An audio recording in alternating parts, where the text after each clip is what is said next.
भारत भूमि के प्रति प्रेम है वो पूर्ण प्रज्वलित हो। जब संपूर्ण विश्व के शीर्ष शिखर पर भारत का ध्वज फहराएगा, तब मेरे देशवासियों हर दिन विजय दिवस कहलाएगा। हम शांति चाहते हैं, ये तो दुनिया ने देखा। अब दुनिया ये देखेगी कि हम शांति की रक्षा के लिए और अपनी शक्ति का भी प्रदर्शन कर सकते हैं। 16 दिसंबर 1971 को दक्षिण एशिया के इतिहास में वो घटना घटी जिसने एक नए देश बांग्लादेश को जन्म दिया। इस घटना ने पूरी दुनिया को दिखा दिया कि किस तरह भारत ने पूर्वी पाकिस्तान यानी कि आज के बांग्लादेश में सेना की मदद से न सिर्फ मानव अधिकारों की रक्षा की, बल्कि पाकिस्तान की ओर से भारत की पश्चिमी सीमा पर किए गए हमले का भी माकूल जवाब दिया। दरअसल 1947 में भारत के विभाजन के बाद पूर्वी बंगाल यानी कि आज के बांग्लादेश पर मुस्लिम जनसंख्या के कारण पाकिस्तान की हुकूमत हो गई और इसे पूर्वी पाकिस्तान का नाम दे दिया गया और आज के पाकिस्तान को पश्चिमी पाकिस्तान कहा जाता था। इन दोनों हिस्सों की जनसंख्या समान थी, लेकिन सारी राजनीतिक और सैन्य ताकत पश्चिमी पाकिस्तान के कब्जे में थी। पूर्वी पाकिस्तान के अधिकतर लोग बंगाली बोलते थे, लेकिन पश्चिमी पाकिस्तान के हुक्मरान यहाँ उर्दू थोपना चाहते थे, जिसके कारण विरोध बढ़ता गया, जिसे पाकिस्तानी हुक्मरानों ने हिंसक बल प्रयोग कर दबाने की खूब कोशिश की।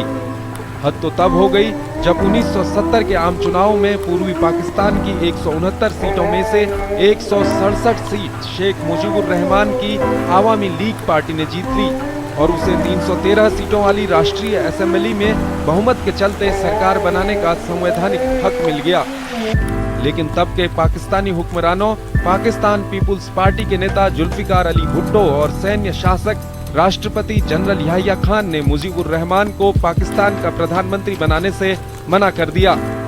इसके बाद 25 मार्च 1971 को शेख मुजीबुर रहमान ने पूर्वी पाकिस्तान यानी कि बांग्लादेश को आजाद मुल्क घोषित कर दिया और बंगालियों को अपनी आजादी की लड़ाई लड़ने को कहा। इसके बाद मुजीबुर रहमान को गिरफ्तार कर लिया गया और बंगाली भाषियों पर सैन्य कार्रवाई शुरू हो गई। लाखों लोगों को मारा गया, औरतों की अस्मत लूट ली गई, लाखों घर तबाह हो गए। पूर्वी पाकिस्तान के बंगाली भाषी सैनिकों ने विद्रोह कर दिया और मुक्ति वाहिनी का गठन कर पाकिस्तानी सेना से जंग शुरू कर दी। लगभग 1 करोड़ बांग्लादेशी शरणार्थी भारत के पूर्वी राज्यों में आ गए। भयावह स्थिति को देखते हुए भारत की तब की प्रधानमंत्री इंदिरा गांधी ने दुनिया का ध्यान इस ओर खींचने की भरसक कोशिश की और उन्हें रूस, फ्रांस और ब्रिटेन जैसे देशों का समर्थन भी मिला। मुक्ति वाहिनी को भारत का समर्थन और मानव अधिकारों के हनन का विरोध करने पर पाकिस्तान ने 3 दिसंबर 1971 को भारत पर हमला कर दिया।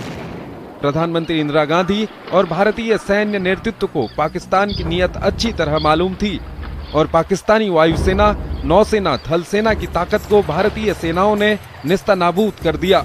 अंततः देश की पश्चिमी सीमा पर पाकिस्तानियों को परास्त करने के साथ साथ बांग्लादेश में करीब 1 लाख पाकिस्तानी सैनिकों ने जनरल नियाजी के नेतृत्व में भारतीय सेना के सामने आत्मसमर्पण किया और यहीं से नए राष्ट्र बांग्लादेश का जन्म हुआ और पाकिस्तान को भारत के साथ शिमला समझौता करना पड़ा।